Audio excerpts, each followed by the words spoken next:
Stronghold, naval base, strategic centre, Singapore is above all one of the ramparts of that freedom for which the British Empire stands. Founded in 1819, the foresight of Stamford Raffles has been blessed by later generations of statesmen entrusted with the safety of the empire.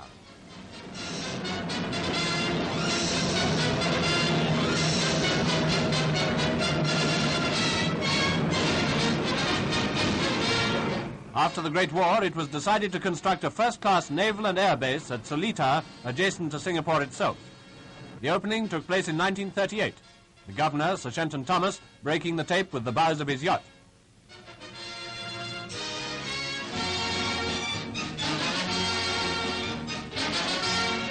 With simple ceremony, the biggest graving dock in the world was named after King George VI, among those present being the British Navy. Then there were distinguished guests from the Malay states and officers from 2 American cruisers whose attendance demonstrated the friendly interest of the United States in British sea power. The importance of Singapore as a naval base can scarcely be exaggerated. All shipping to and from the Far East must pass here under the eye of British naval patrols.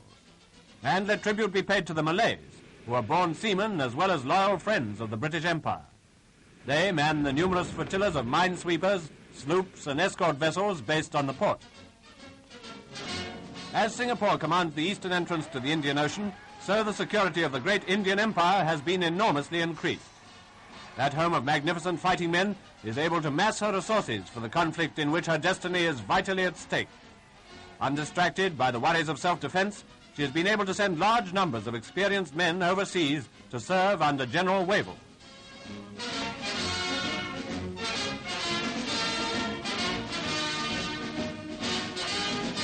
How well those men have upheld the reputation of India's warriors is common knowledge. In the western desert, where their motorized formations burst through to victory at Sidi Barrani, in Eritrea, where Indian battalions have taken a prominent part in the pursuit of the Italians from the Sudanese frontier to the Red Sea.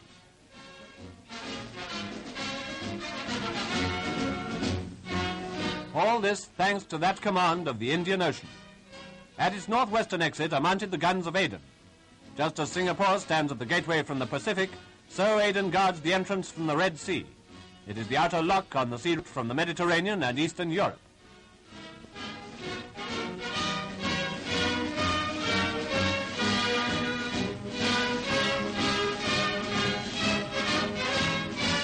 Past Aden, on their way to Egypt, came the great transports bearing Australians and New Zealanders to the theatre of war in the Middle East.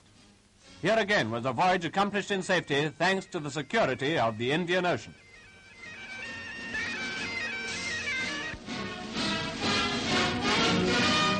Those Australians who disembarked so light-heartedly at Suez are the same men who mopped up the Italian army in Libya.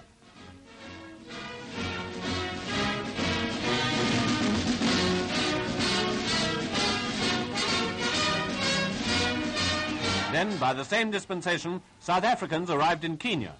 Men from the Union landed in the East African colony to fight their way through to Addis Ababa.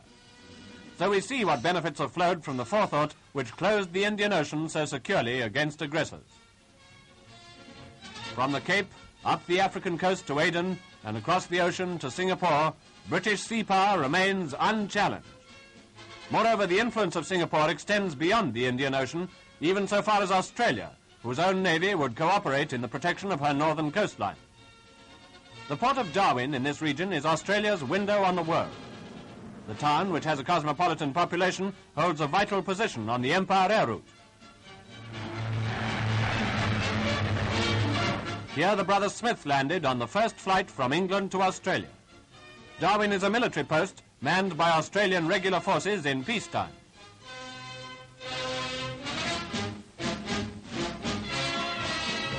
Throughout the Pacific are communities enjoying freedom and prosperity under British rule.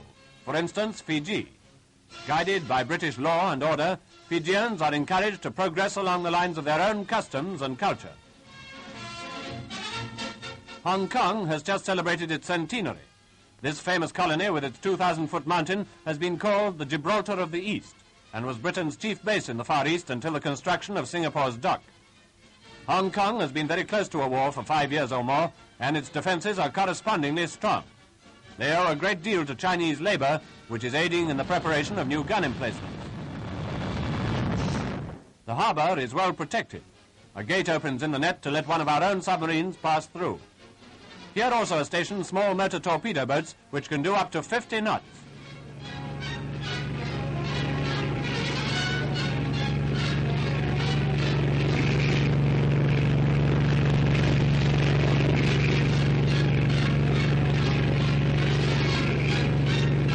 They launch their torpedoes at the enemy while the mountain batteries fire out to sea.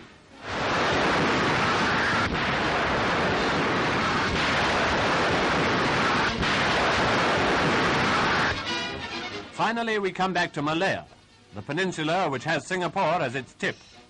In Malaya's valleys and swamps lie the rice fields. This typical scene shows the harvest being gathered. Malaya in its primitive state is jungle country, and to clear the ground, whether for more rice fields, for rubber plantations, or for the extension of fortifications, is quite a job in tree felling.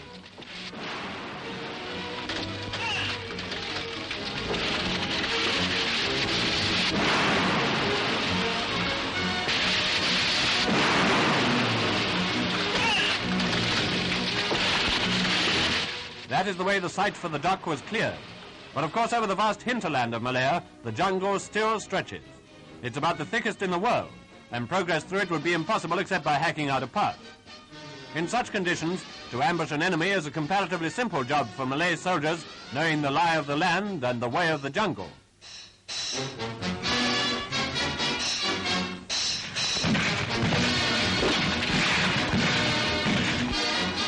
Among the rubber estates, manoeuvres are easier. Trained by British officers, the Malay regiment has become a very fine fighting force. Supplementing the local units are men from India, for India has sent her soldiers east as well as west. And anti-aircraft batteries, manned by Punjabis, practice their skill off the coast of Johor.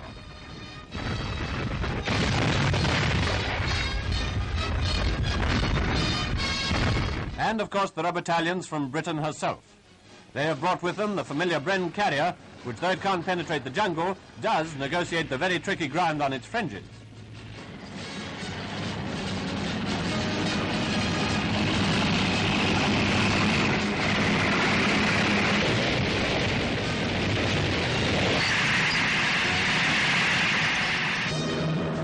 Yes, Singapore is well equipped and prepared to deal with anything which may arise in the Far East, and at the same time to reach out a protective arm from the Cape to Hong Kong, from Aden to Darwin.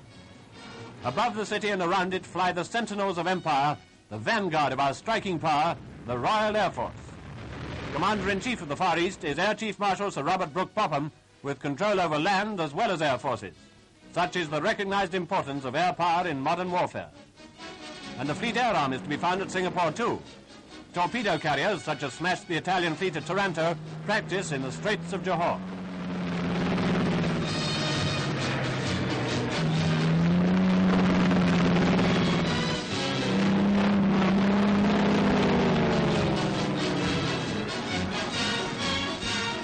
So, armed at all points, Malaya awaits whatever destiny may have in store for her, in the same spirit of preparedness and valor which inspires the whole empire.